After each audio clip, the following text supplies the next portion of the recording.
বরিশালে বৈষম্য বিরোধী ছাত্র আন্দোলনের শিক্ষার্থীরা নগরের সি&বি সড়কের চৌমাথা এলাকায় ট্রাফিক নিয়ন্ত্রণের দায়িত্ব পালন করছিলেন। এই সময় গৃহায়ন ও গণপূর্ত বিভাগের এক প্রকৌশলের গাড়ি তল্লাশি করে নগদ প্রায় ২৬ লাখ টাকা, $১০,০০০ ও প্রায় ১ কেজি সোনার গয়না পান। পরে তাকে আটক করে পুলিশে সোপর্দ করা হয়।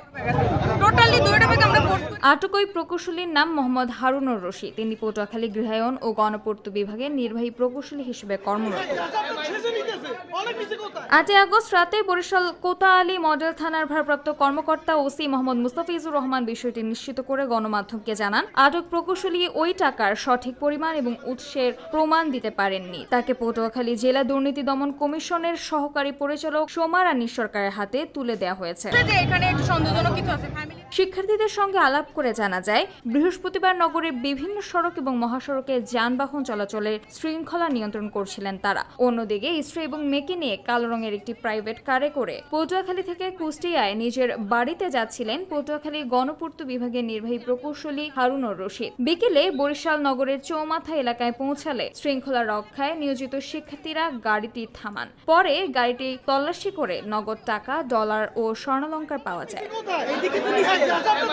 আটক হারুনুর রশিদ বলেন, তিনি পরিবার নিয়ে বাড়িতে যাচ্ছিলেন। সঙ্গে যে টাকা, এগুলো তার স্ত্রীর জমি বিক্রি করা 12 লাখ এবং অসুস্থ শাশুড়ি মারা যাওয়ার পর অর্জিত টাকা। তিনি বলেন, আমি 5 বছর ধরে পটুয়াখালীতে কর্মরত। ওই এলাকার একটি পক্ষ আমাকে বেনামি চিঠি দিয়ে হুমকি দিচ্ছিলেন যে আপনি 5 বছর এই জেলায় আছেন, দ্রুত বদলি হয়ে এখান থেকে চলে যান, না হলে আপনার পরিবার সহ আপনাকে বিপদে ফেলা হবে।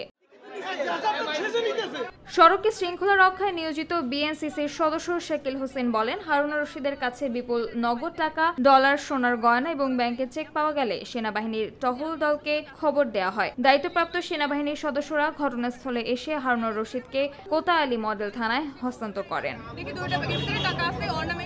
সামিহা তাবাসসুম, খবর সংযোগ।